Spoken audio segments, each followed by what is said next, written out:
Assalamualaikum warahmatullahi wabarakatuh. Kita berjumpa lagi di Matematika Peminatan kelas 11. Kali ini kita akan membahas mengenai identitas trigonometri untuk sudut rangkap. Nah, perumusan sudut rangkap ini nanti bisa kita cari atau bisa kita tentukan dari rumus jumlah dan selisih dua sudut yang sudah kita pelajari sebelumnya. Nah, yang pertama untuk sinus sudut rangkap. Di sini misalkan ada sebuah sudut A, berarti sudut rangkapnya menjadi 2A. Untuk sinus berarti jadi sinus 2A sama dengan, bisa kita uraikan menjadi sin A ditambah A. Nah, sin A ditambah A ini kita bisa uraikan dengan menggunakan rumus jumlah sinus dua sudut, di mana untuk sin jumlah itu hasilnya adalah menjadi sin cos plus kosin ya. Jadi sin A cos A ditambah cos A sin A. Nah, sekarang untuk perkalian cos A dengan sin A ini kita bisa tukar tempatnya sehingga menjadi sin A cos A ditambah sin A cos A. Sehingga hasilnya menjadi 2 sin A cos A. Sehingga untuk rumus sinus sudut rangkap itu sin 2A adalah 2 sin A cos A. Itu yang pertama untuk sinus. Nah, sekarang yang kedua untuk kosinus sudut rangkap. Berarti cos 2A sama kita ubah dulu menjadi cos A ditambah A. Nah, perumusan untuk cos jumlah dua sudut adalah polanya menjadi cos sin sin, dimana kalau di sininya jumlah berarti di sininya jadi kurang, sehingga di sini kita uraikan menjadi cos A dikurangi sin A sin A. Untuk cos A dikali cos A hasilnya adalah cos kuadrat A, dan sin A kali sin A adalah sin kuadrat A. Sehingga cos 2A hasilnya cos kuadrat A dikurangi sin kuadrat A. Ini untuk yang pertama. Ya, jadi ini perumusan untuk kosinus sudut rangkap yang pertama. Nah, di sini kita ingat-ingat dulu bahwa kita punya identitas trigonometri sin kuadrat A ditambah cos kuadrat A sama dengan 1. Dari bentuk ini kita bisa ubah menjadi sin kuadrat A sama dengan sin kuadrat A sama dengan 1 dikurangi cos kuadrat A. Yang kedua, untuk cos kuadrat A sama dengan 1 dikurangi sin kuadrat A. Nah, setelah itu nanti kedua bentuk ini akan kita substitusikan ke sini ya. Sehingga untuk cos 2A, nah yang pertama akan kita substitusikan atau akan kita ganti adalah yang sin kuadrat A-nya, yaitu menjadi 1 dikurangi cos kuadrat A. Sehingga di sini kita tuliskan menjadi cos kuadrat A dikurangi 1 dikurangi cos kuadrat A. Sehingga cos kuadrat A dikurangi 1, ini negatif kali negatif jadi positif, jadi ditambah cos kuadrat A. Sehingga ini menjadi 2 cos kuadrat A dikurangi 1. Nah, ini perumusan untuk sudut rangkap kosinus yang kedua. Kemudian sekarang yang ketiga, masih untuk kosinus sudut rangkap. Sekarang yang akan kita ganti adalah yang cos kuadrat A-nya dengan menggunakan 1 dikurangi sin kuadrat A. Nah, kita ubah menjadi 1 dikurangi sin kuadrat A dikurangi sin kuadrat A. Sehingga hasilnya adalah 1 dikurangi 2 sin kuadrat A. Nah, ini adalah perumusan untuk kosinus sudut rangkap yang ketiga. Jadi, untuk kosinus sudut rangkap ada 3 rumus. Yang pertama adalah cos 2A sama dengan cos kuadrat A dikurangi sin kuadrat A. Yang kedua, cos 2A sama dengan 2 cos kuadrat A dikurangi 1. Dan yang ketiga, cos 2A sama dengan 1 dikurangi sin kuadrat A. Nah, sekarang yang ketiga untuk perumusan tangen sudut rangkap. Tangen sudut rangkap, tangen 2A sama kita ubah menjadi tangen A ditambah A. Nah, sekarang kita uraikan dengan menggunakan rumus jumlah sudut untuk tangen, yaitu menjadi tangen A ditambah tangen A per 1 dikurangi tangen A dikali tangen A. Sehingga hasilnya menjadi 2 tangen A per 1 dikurangi tangen kuadrat A. Sehingga rumus sudut rangkap untuk tangen adalah tangen 2A sama dengan 2 tangen A per 1 dikurangi tangen kuadrat A. Nah, sekarang kita bahas untuk contoh-contoh soalnya. Yang pertama, di sini ada persoalan diketahui sin A sama dengan 5/13 dengan A-nya adalah sudut lancip. Tentukan nilai dari sin 2A, cos 2A, dan tangen 2A. Nah, untuk penyelesaiannya, yang pertama di sini karena diketahuinya sin A sama dengan 5/13, kita bisa menggunakan bantuan untuk mencari cos A dan juga tangen A. Kita gunakan dari bentuk segitiga siku-siku. Nah, misalkan di sini sudutnya, kemudian karena yang diketahuinya sin A yaitu 5/13, di mana 5/13 ini adalah perbandingan untuk sisi depan dan sisi miring. Nah, sehingga kita bisa cari sisi sampingnya nanti dengan menggunakan perumusan Pitagoras, atau kalau misalkan yang sudah hafal untuk yang triple Pitagoras, untuk 5 dan 13 di sini pasangannya adalah 12. Nah, sehingga untuk cos A-nya itu adalah 12/13 dan tangen A-nya 5/12. Nah, ya. Sehingga kita bisa cari untuk sin 2A. Sin 2A tadi hasilnya adalah menjadi 2 sin A cos A. Sehingga kita tinggal substitusikan nilai-nilainya, yaitu menjadi 2 dikali sin A-nya 5/13, cos A-nya 12/13. Sehingga hasilnya adalah 120/169. Kemudian yang kedua, untuk cos 2A kita bisa gunakan salah satu rumusnya, di mana di sini yang digunakan adalah cos 2A sama dengan cos kuadrat A dikurangi sin kuadrat A. Sehingga hasilnya di sini menjadi 12/13 kuadrat dikurangi 5/13 kuadrat. Hasilnya menjadi 119/169. Kemudian untuk tangen 2A, kalau kita menggunakan rumus sudut rangkap, di sini tangen 2A-nya menjadi 2 tangen A per 1 dikurangi tangen kuadrat A. Nanti tinggal disubstitusikan nilai untuk tangen A-nya di sini adalah 5/12.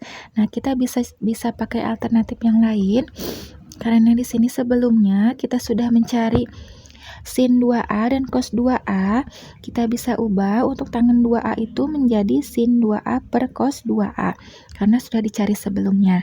Nah, untuk sin 2A ini adalah 120/169. Kemudian untuk cos 2A adalah 119/169. Kemudian di sini karena dibagi, berarti kan di sini bisa kita ubah menjadi bentuk perkalian, di mana yang cos 2A-nya menjadi terbalik, yaitu menjadi 169/119, sehingga di sini untuk tangen 2A hasil akhirnya adalah 120/119.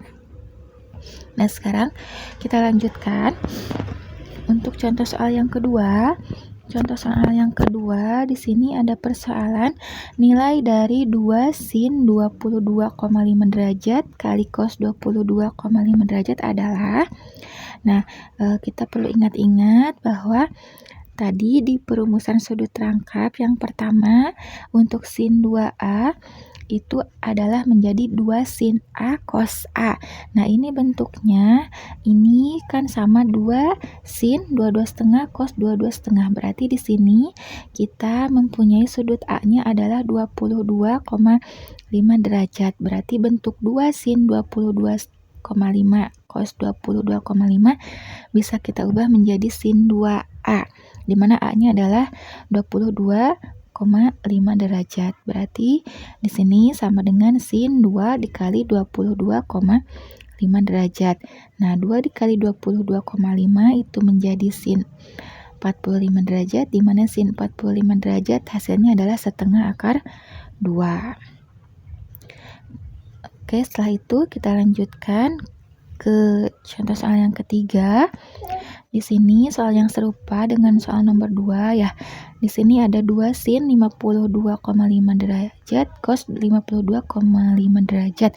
Nah, di sini kita lihat lagi 2 sin cos ini adalah untuk sinus sudut rangkap, sehingga penyelesaiannya di sini menjadi sin 2 dikali 52,5 derajat. Ya, ini berarti untuk sinus sudut rangkap. Sehingga di sini hasilnya menjadi sin 105 derajat dari 2 dikali 52,5. Nah, untuk 105 derajat ini karena dia bukan sudut istimewa, Berarti kita bisa ubah lagi menjadi sin 60 ditambah 45. Di sini kita gunakan rumus jumlah untuk sinus, yaitu kita ubah menjadi sin cos sin, ya, sin 60 cos 45 ditambah cos 60 sin 45. Hasilnya adalah setengah akar 3 dikali setengah akar 2 ditambah setengah kali setengah akar 2. Hasilnya di sini menjadi 1/4 dikalikan akar 6 ditambah akar 2. Kemudian contoh soal yang keempat. Di sini ada persoalan nilai dari 1 dikurangi 2 sin kuadrat 67,5 derajat. Nah, kalian harus tahu ya untuk setiap rumus-rumus sudut rangkap untuk sin, untuk cos, dan juga untuk tangen. Di sini kalau kita lihat di sini bentuknya adalah 1 dikurangi 2 sin kuadrat. Ini untuk satu sudutnya, misalkan sudut A, 1 dikurangi 2 sin kuadrat A, itu adalah untuk rumus kosinus sudut rangkap. Berarti ini sama saja dengan kosinus 2A, di mana A-nya adalah 67,5. Berarti bisa kita ubah 1 dikurangi 2 sin kuadrat 67,5 derajat, itu menjadi cos 2 dikali 67,5 derajat. Nah, 2 dikali 67,5 derajat, hasilnya adalah cos 135 derajat. Nah, sekarang 135 derajat ini adalah sudut istimewa di kuadran ke-2, sehingga hasilnya bisa kita uraikan, di mana cos 135 ini menjadi cos 180 dikurangi 45. Hasilnya adalah sama dengan negatif cos 45 derajat. Kenapa negatif? Karena 135 itu berada di kuadran 2, di mana di kuadran 2 itu untuk cos itu bernilai negatif, sehingga di sini hasilnya menjadi negatif cos 45 derajat. Hasilnya adalah negatif setengah akar 2. Nah, sekarang yang terakhir untuk contoh soal yang kelima. Di sini ada persoalan nilai dari cos 1/8 V adalah, nah, langkah pertamanya di sini 1/8 V, kalau kita ubah nilainya 1/8 V itu menjadi 180 dibagi 8 adalah 22,5. Nah, kita bisa gunakan alternatif karena di sini akan dicarinya adalah nilai dari cos. Kita bisa gunakan rumus cos sudut rangkap, ya, di mana cos 2A ini menjadi 2 cos kuadrat A dikurangi 1. Nah, kenapa kita gunakan rumus yang ini? Karena kalau untuk rumus yang lain, misalkan untuk yang cos kuadrat A kurangi sin kuadrat A, kita tidak punya nilai sin kuadrat A-nya, ya. Dan satu lagi, kalau untuk yang cos 2A sama dengan 1 kurangi 2 sin kuadrat A sama, kita tidak punya nilai sinnya, karena di sini yang adanya itu adalah untuk yang cos. Berarti, nah, di sini misalkan untuk nilai A-nya di sini adalah 1/8 V, maka untuk cos 2A-nya di sini bisa kita ganti menjadi cos 2 dikali 1/8 V sama dengan 2 cos kuadrat A-nya kita ganti jadi 1/8 V kurangi 1. Nah, di sini 2 dikali 1/8 V sama saja dengan 2 dikali 1/8 itu kan menjadi 1/4. Berarti 1/4 V, 1/4-nya dari 180 itu adalah nanti 1/4 pi sama dengan berapa? 45 derajat. Ya, berarti cos 1/4 pi-nya yang ini bisa kita ubah menjadi nilainya setengah akar 2. 1/4 pi itu 45 derajat. Cos 45 derajat setengah akar 2 sama dengan 2 cos kuadrat 1/8 pi kurangi 1. Nah, sekarang di sini ini karena yang akan kita cari adalah cos 1/8 pi, di sini masih ada 2, sehingga ini semuanya kita bagi dulu dengan 2, sehingga hasilnya menjadi 1/4 akar 2 sama dengan cos kuadrat 1/8 V kurangi setengah. Nah, setelah itu kita ubah bentuknya di sini menjadi cos kuadrat pi sama dengan 1/4 akar 2 ditambah setengah.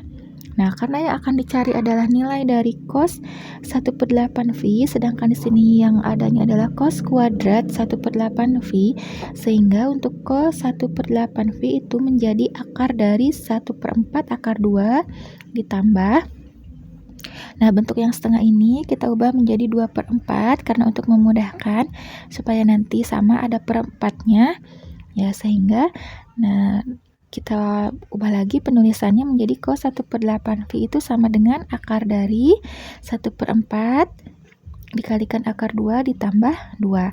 Nah, nanti akar 1/4-nya bisa kita sederhanakan menjadi cos 1/8 V sama dengan akar 1/4-nya adalah 1/2 menjadi akar dari akar 2 ditambah 2.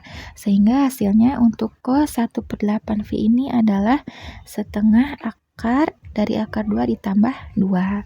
Sekian dulu pembelajaran kita hari ini. Kita berjumpa lagi di pertemuan berikutnya. Billahi taufiq wal hidayah. Wassalamualaikum warahmatullahi wabarakatuh.